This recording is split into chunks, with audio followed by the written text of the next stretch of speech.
Assalamualaikum warahmatullahi wabarakatuh. Kali ini di pertemuan ke-10 mata kuliah ilmu manajemen akan membahas mengenai mengelola tim ya. Jadi temanya kali ini adalah tentang mengelola tim. Jadi grup itu apa sih? Grup itu adalah dua atau lebih individu yang saling berinteraksi dan saling bergantung untuk mencapai tujuan yang spesifik. Nah, lalu ada formal group. Formal group itu apa? Ya, formal group itu grup kerja yang didefinisikan oleh struktur organisasi dengan pekerjaan dan tugas yang sudah didesain. Nah, informal group itu apa? Ya, ini grupnya independen, dibentuk untuk memenuhi kebutuhan sosial para pendiri dan anggotanya. Jadi ada formal group, ada informal group. Nah, grup formal itu terdiri dari apa? Yang pertama ada common group ya. Jadi grup yang didirikan oleh organisasi biasanya dengan struktur organisasinya jelas, lalu jelas ya tiap-tiap individu akan melapor ke siapa. Nah, lalu tes grup ini ya grup yang didirikan karena ya individu-individu ini mendirikan grup bersama untuk menyelesaikan pekerjaan yang spesifik. Nah, biasanya keberadaannya itu temporary atau sementara sampai pekerjaannya selesai nih. Misalnya grup proyek X. Nah, setelah project X-nya selesai, makanya grupnya sudah bubar ya. Lalu ada cross functional team. Cross functional team ini ya grup yang didirikan itu dari fungsi-fungsi yang berbeda atau dari individu-individu yang berasal dari fungsi yang berbeda. Misalnya apa ya? Misalnya grup untuk menyelesaikan suatu permasalahan tertentu itu biasanya terdiri dari banyak disiplin ya atau banyak departemen. Misalnya terdiri dari departemen produksi, terdiri dari orang gudang, terdiri dari orang finance. Misalnya kalau di produksi atau di manufacturing itu ada orang PPIC ya atau Production Planning and Inventory Control. Nah, itu kan isinya cross fungsional, bukan hanya orang produksi saja tapi di dalamnya juga ada orang pengadaan, ada orang gudang. Nah, itu kan cross fungsional. Lalu self managed team ya ini biasanya grupnya independen ya. Jadi mengerjakan tugasnya masing-masing. Jadi ya melakukan ya tanggung jawab manajerial secara tradisional ya. Jadi melakukan tugas-tugas seperti ya meng-hire atau merekrut karyawan, merencanakan, lalu menjadwalkan dan mengevaluasi performa. Nah, ini tahapan-tahapan dari pengembangan grup. Yang pertama ada forming stage atau tahap membentuk. Ini adalah tahap pertama pengembangan grup di mana anggota grup itu nantinya akan membentuk grup, menentukan tujuan, menentukan struktur dan kepemimpinan. Nah, misalnya kalian nih di kelas di kelas kalian biasanya begitu masuk kan kalian harus membentuk ini ya grupnya. Jadi tujuan grupnya apa, lalu strukturnya apa saja. Misalnya ada ketua kelas, ada bendahara atau ada sekretaris. Biasanya kalau di waktu kalian masih sekolah ya, kalau kuliah nggak tahu deh masih atau enggak ya. Lalu ada storming stage, ini adalah tahap kedua yaitu tahap diskusi. Jadi pada tahap kedua pengembangan grup ini biasanya ditandakan dengan adanya terjadi konflik pendapat di dalam grup. Ya karena tahapnya tahap diskusi. Lalu norming stage ini ya apa ya? Penentuan grup ya. Jadi tahap ini adalah ditandai dengan karakter anggota biasanya sudah memiliki kedekatan dan kekompakan. Lalu performing stage. Nah, kalau sudah di norming atau dinormakan atau sudah ditetapkan, maka kemudian tahapan berikutnya adalah tahap performa grupnya. Jadi implementasi ya atau perform atau enggak grupnya. Jadi grupnya pada tahap ini grupnya berfungsi penuh dalam mengerjakan tugas-tugasnya. Yang terakhir tahap penutupan. Jadi ini biasanya adalah tahap terakhir dari grup sementara. Nah, kalau grupnya tetap, maka tahap penutupan ini nggak ada nih. Kalau misalnya temporary group ya, misalnya tes grup tadi, hanya selesai saat pekerjaan atau proyek tersebut sudah selesai, maka ada tahap adjourning atau tahap penutupan. Tapi kalau grupnya tetap, tidak sementara, maka ya sampai performing stage. Nah, ini contohnya ya, grup development pada forming nih arah arah grupnya mulai masing-masing nih. Belum jelas arah grupnya ya, menentukan tujuan. Lalu storming, tahap diskusi ya, ini mulai diskusi nih, saling terkoneksi satu dengan lain, tukar pikiran nih antara anggota grup satu, anggota grup lainnya ya. Lalu di tahap 3 sudah norming, sudah jelas struktur grupnya, siapa di mana. Nah, ini sudah jelas nih arahnya. Lalu performing. Nah, grupnya perform nih. Jadi anggota-anggota grupnya ini sudah kompak nih, sudah performa. Jadi timnya ini sudah perform ya. Lalu kalau ini penutupan ya, misalnya kalau penutupan grup misalnya ya ada bagian-bagian yang nggak diperlukan nih. Misalnya kalau tahap baru misalnya ada orang project untuk pembangunan. Nah, nanti kalau perusahaan sudah berjalan maka orang project untuk pembangunan biasanya akan hilang. Jadi ada bagian-bagian grup yang nantinya dihilangkan. Kalau grupnya tetap ya, jadi ada yang bagiannya dihilangkan. Kalau grupnya sementara ya joining ini bubar semua ya, kosong isinya di sini. Nah, ini digambarkan dalam bentuk ini nih.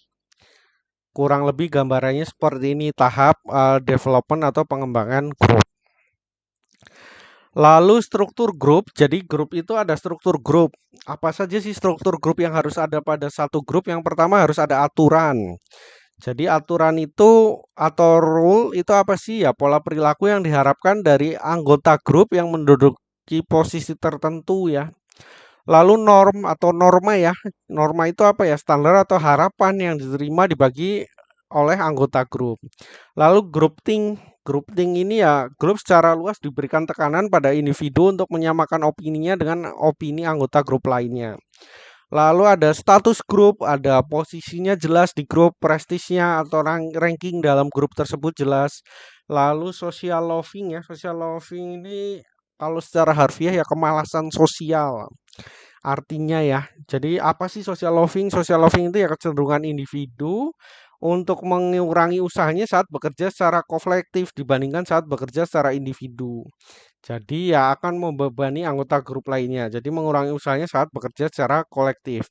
Lalu grup cohesiveness ini kekompakan grup. Jadi tingkatan di mana anggota organisasi tertarik satu sama lain dan berbagi tujuan grup.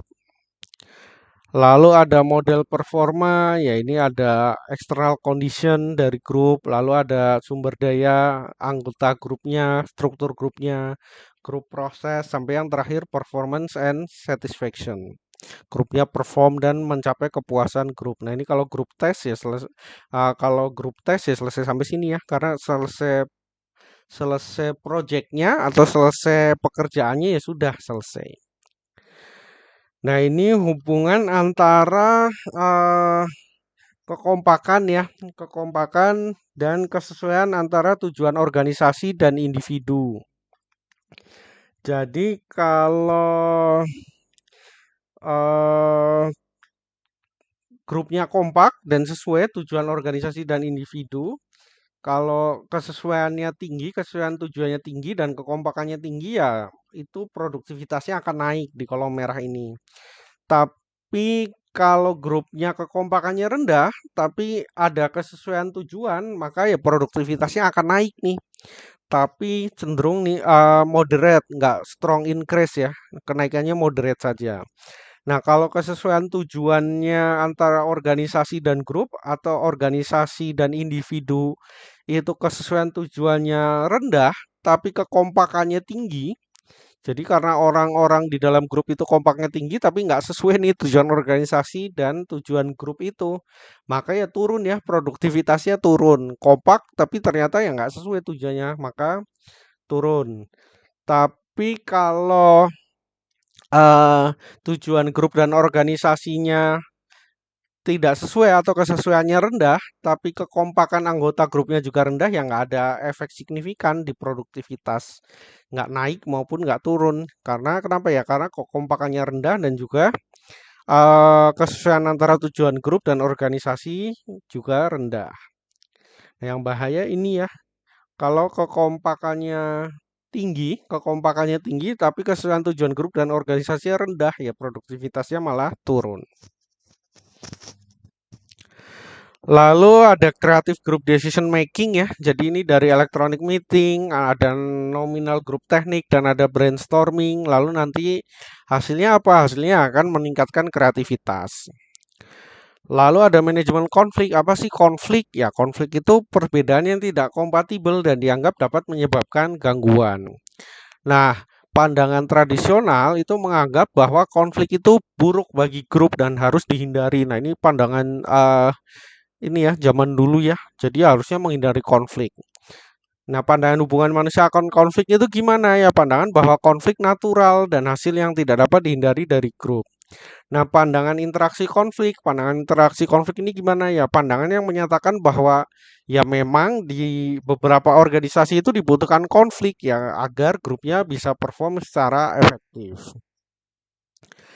Nah, ada beberapa jenis konflik nih. Yang pertama ada fungsional konflik. Jadi fungsional konflik ini konflik yang terjadi di dalam organisasi yang ternyata bisa mendukung performa dan tercapainya tujuan kelompok. Misalnya konflik antara eh, tapi konfliknya harus maksimal ya. Maksimal itu ya bukan berarti konfliknya sangat besar, tapi mencapai derajat yang maksimal untuk meningkatkan performa. Misalnya ya konflik antara orang orang apa ya, orang keuangan atau bagian keuangan dengan bagian produksi. Bagian keuangan misalnya dia ingin cost seminimal mungkin. Orang produksi ingin hasil produksinya sebaik mungkin. Nah, itu kan konflik kan. Karena kadang untuk menghasilkan produksi yang sebaik mungkin memerlukan biaya yang tinggi, tapi karena konfliknya fungsional, maka nantinya akan menghasilkan produk yang berkualitas dengan biaya yang minimal. Nah, itu kalau konfliknya fungsional. Nah, kalau disfungsional ya konfliknya mencegah grup untuk mencapai tujuannya ya karena konfliknya terlalu besar, ya nantinya nggak tercapai ya tujuannya. Misalnya konflik yang tadi ya ternyata kualitas barangnya rendah, biayanya tinggi misalnya. Lalu konflik tugas. Nah, ini konflik pada tugas dan tujuan tugas. Berarti misalnya antar tugas ya, antar tugas di individu yang berbeda. Lalu konflik hubungan. Nah, kalau konflik hubungan ini bukan konflik pekerjaan, tapi ya konflik antar individu di dalam organisasi nih. Jadi konflik personel ya, atau konflik personal antara individu. Nah, konflik proses ini adalah konflik bagaimana cara menyelesaikan pekerjaan. Jadi perbedaan pendapat antara satu anggota dengan anggota lain bagaimana cara menyelesaikan pekerjaan. Lalu ini ada diagram yang hubungan antara konflik dan performa kelompok ya. Jadi yang atas ini level konfliknya semakin ke kanan semakin tinggi, yang bawah ini performa grupnya semakin ke atas semakin tinggi. Nah, kita lihat ada 3 titik. Ada titik A, titik B, dan titik C. Jadi di titik A ini konfliknya rendah, maka ternyata level performa grupnya pun akan rendah. Jadi konfliknya rendah, perform dari organisasi tersebut atau grup tersebut ternyata rendah. Nah, di titik B konfliknya sedang, level performanya bagaimana? Oh, ternyata performa organisasinya malah maksimal ya saat konfliknya sedang. Tapi di titik C konfliknya sudah terlalu tinggi nih, sudah terlalu besar, maka ya performa organisasinya menjadi rendah. Nah, situasinya di sini dijelaskan di konflik di titik A ini itu level konfliknya rendah atau bahkan tidak ada.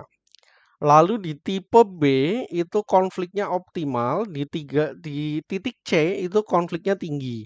Pada titik A tipe konfliknya disfungsional ya. Lalu di B ini konfliknya fungsional ya, karena dia ternyata bisa mempengaruhi performa organisasi. Di titik C sama yaitu disfungsional karena mencegah tujuan organisasi tercapai, performanya ternyata malah jadi rendah. Nah, karakter grupnya gimana? Pada titik A ini ya apatis, lalu stagnan, lalu cenderung tidak merespon perubahan, lalu kurangnya ide-ide baru. Nah, di konflik B ini viable ya. Lalu ada self critical. Jadi mengkritik memacu dirinya untuk lebih tinggi, lalu juga performa dirinya lebih tinggi, lalu inovatif. Nah, kalau di C ini tipe internalnya gimana? Anggota grupnya itu tipenya gimana? Oh, ternyata udah disruptif, udah merusak ya. Lalu chaotic dan juga uncooperative. Nah, level grup performanya ya ini ya. Di titik A dan titik C, keduanya performa kelompoknya atau performa grupnya rendah, sedangkan di titik B performa grupnya tinggi. Jadi kalau nggak ada konflik sama sekali, ternyata ya level performanya malah menjadi rendah. Nah, ini ada teknik manajemen konflik, jadi ya yang titik kiri ini ya ada assertiveness atau ketegasan, semakin ke atas semakin tegas atau semakin asertif. Sedangkan di titik yang bawah ini adalah level kooperatifnya ya atau kerjasamanya. Semakin ke kanan semakin kerjasama. Yang pertama kalau ketegasannya rendah dan unkooperatif maka ini disebut dengan avoiding. Jadi menyelesaikan konflik dengan menarik ya, menarik diri atau menghindari konflik. Lalu yang kedua ketegasannya tinggi tapi unkooperatif. Jadi ya pada titik ini titik forcing ini ya menyelesaikan konflik dengan ya satu pihak merasa puas ya. Jadi kebutuhannya terpenuhi. Tapi pihak lain yang nggak terpenuhi nih kebutuhannya. Lalu ada titik compromising ya. Jadi ini tingkat kooperatifnya sedang dan tingkat ketegasannya sedang ya. Jadi menyelesaikan konflik ya dengan win-win solution ya. Jadi ya ada pihak yang mengalah sebagian dan juga pihak lainnya mengalah sebagian. Maka tercapai win-win solution. Lalu ada kolaborasi. Kolaborasi ini ketegasannya tinggi tapi kooperatifnya juga tinggi. Jadi pada level ini, level ketegasan tinggi dan level kooperatif tinggi, maka yang menyelesaikan konfliknya dengan mencari keuntungan dari pendekatan tiap-tiap pihak. Jadi konflik itu diselesaikan dengan mengambil sesuatu yang menguntungkan nih.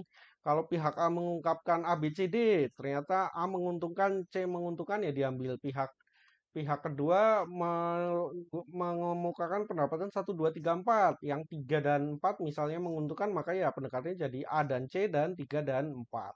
Ini collaborating. Lalu ada accommodating ya. Accommodating ini level kooperatifnya tinggi tapi ketegasannya rendah. Jadi pada accommodating ini ya salah satu pihak akan mengalah. Jadi akan menghilangkan kebutuhannya dan dia akan mendahulukan kebutuhan pihak lainnya. Nah, ini accommodating. Yang bagus mana? Yang bagus ya harusnya collaborating ya atau compromise. Dua ini. Lalu apa sih work team atau tim kerja? Ya, tim kerja itu ya grup di mana anggotanya itu kerja pada tujuan yang spesifik dan biasanya terjadi sinergi positif di grup tersebut. Nah, tipe tim kerja ada problem solving. Jadi tim dari fungsi atau departemen yang sama bekerja bersama untuk meningkatkan aktivitas kerja atau memecahkan masalah kerja yang spesifik. Lalu yang kedua self-manage work team. Jadi tim kerja beroperasi tanpa manajer atau supervisor dan bertanggung jawab menyelesaikan proses kerja atau segmen pekerjaan tertentu. Jadi nggak ada yang mengawasi nih tiap-tiap anggota timnya ya bekerja untuk menyelesaikan tanggung jawabnya pada hal-hal tertentu. Lalu cross-fungsional ya tim kerja yang anggotanya terdiri dari berbagai fungsi. Virtual team ya tim kerja yang menggunakan teknologi untuk menyatukan individu yang secara fisik terpisah lokasinya secara geografis ya. Jadi makanya disebut virtual team. Misalnya virtual team kayak kalian apa ya? Misalnya mabar sama anggota tim yang terpisah lokasinya secara geografis. Nah, itu kan contoh paling gampang dari virtual team ya. Misalnya kalian main game bareng dengan orang-orang dari yang lokasinya secara geografis terpisah. Nah, apa sih keuntungan bekerja secara tim? Ya, ternyata kerja tim nantinya bisa mengungguli kerja individu. Jadi, tim itu memberikan cara menggunakan kemampuan karyawan lebih baik. Maka tim itu biasanya lebih fleksibel dan responsif. Nah, ini keuntungan bekerja secara tim. Nah, ini perbedaan antara kerja tim dan kerja grup. Nah, kalau kerja tim ya fungsi kepemimpinannya dibagi nih. Jadi tiap tiap bukan hanya dipegang satu orang. Kalau di kerja grup itu satu leader nih, jelas. Jadi leadernya satu, tapi kalau work team dibagi ya. Jadi tiap anggota tim memiliki fungsi masing-masing. Work team yang kedua ya lebih terbuka kepada diri sendiri dan kepada tim. Sedangkan kalau work group ya hanya terbuka pada diri sendiri. Lalu work team ini ya menciptakan tujuan yang spesifik. Sedangkan work group ya tujuannya sama dengan tujuan organisasi besarannya nih. Lalu work team pada pertemuannya itu karakternya ya adanya open-ended discussion dan kolaboratif problem solving. Sedangkan kalau work group pertemuannya itu karakternya ya tujuannya efisiensi, tidak ada kolaborasi dan tidak ada open-ended discussion. Lalu work team itu performanya diukur secara langsung dengan mengevaluasi output kerja secara kolektif. Sedangkan kalau work group, ya ini performanya tidak secara langsung diukur ya. Ini bergantung pengaruh kepada grup lainnya. Lalu pada work team ya work ini diputuskan dan dikerjakan bersama. Sedangkan work group ini pekerjaannya ditentukan oleh leadernya dan didelegasikan ke individual group members. Nah, kalau work team itu ya bekerja bersama. Jadi ditentukan bersama tujuannya dan dilakukan bersama. Sedangkan kalau work group itu ya tujuannya udah jelas nih, tujuannya ditentukan oleh tim leadernya atau grup leadernya. Nah, lalu didelegasikan kepada individunya. Lalu work team keuntungannya ini ya, bisa lebih cepat, lalu bisa refocus, jadi bisa merubah fokusnya lebih cepat. Bisa mudah dibubarkan. Nah, karakter tim yang efektif itu apa? Yang pertama ya mengerti dengan jelas tujuan tim. Yang kedua, memiliki anggota yang kompeten dengan teknik hubungan interpersonalnya relevan. Yang ketiga, memiliki integritas tinggi dan saling percaya. Yang keempat, memiliki komitmen yang sama untuk mencapai tujuan. Lalu yang kelima, punya sistem komunikasi yang baik, memiliki kemampuan negosiasi yang baik, memiliki pemimpin yang sesuai, lalu memiliki lingkungan eksternal dan internal yang mendukung. Nah, ini efektif tim, harus jelas tujuannya, skillnya relevan, ada kepercayaan antar anggota timnya, lalu komitmennya sama, komunikasinya bagus, ada negotiating skill, lalu ada leadership yang mencukupi ya, lalu adanya internal dan eksternal support. Lalu ada jaringan sosial atau social network, jadi ya pola hubungan di dalam kelompok informal. Nah, kenapa social network itu penting dalam kerja tim atau kerja grup? Ya karena hubungan di social network itu nantinya bisa menghalangi atau membantu tim secara efektif. Misalnya ya hubungan personal antara satu anggota dan kalau satu anggota dan anggota lainnya kurang baik ya nantinya performa tim atau performa grupnya juga bisa terhalang. Lalu hubungan di social network itu ternyata bisa membantu pencapaian tujuan dan meningkatkan komitmen tim. Nah, global team itu kelebihannya apa sih? Ya, ini ide-idenya lebih beragam. Lalu ya grup teamnya tidak terbatas ya. Lalu yang meningkatkan pemahaman atas ide-ide lainnya, perspektif dari pihak lainnya atau dari negara lainnya. Nah, kelemahannya apa? Kelemahan dari global team ini ya misalnya ada yang nggak suka kepada anggota timnya, lalu kurangnya kepercayaan antara anggota tim, lalu stereotype karena global team ya. Kalau dari negara tertentu misalnya stereotipnya bagaimana terhadap negara tersebut, lalu adanya communication problems ya karena ya dari negara yang berbeda ya misalnya apa ya misalnya contohnya yang di Eraserman ya Eraserman itu kan sebenarnya permasalahannya adalah communication problem ya. Lalu ada stres dan tensi. Jadi stresnya cenderung tinggi, tensinya cenderung tinggi. Kenapa ya? Karena budaya dari anggota-anggota tim yang berbeda negara, berbeda latar belakang dan berbeda budaya, maka nanti bisa meningkatkan stres dan tensi yang lebih tinggi. Oke, itu materi kali ini. Jika ada yang mau ditanyakan, silahkan bisa ditanyakan di forum diskusi e-learning atau bisa ditanyakan melalui grup Telegram. Oke, terima kasih. Wassalamualaikum warahmatullahi wabarakatuh.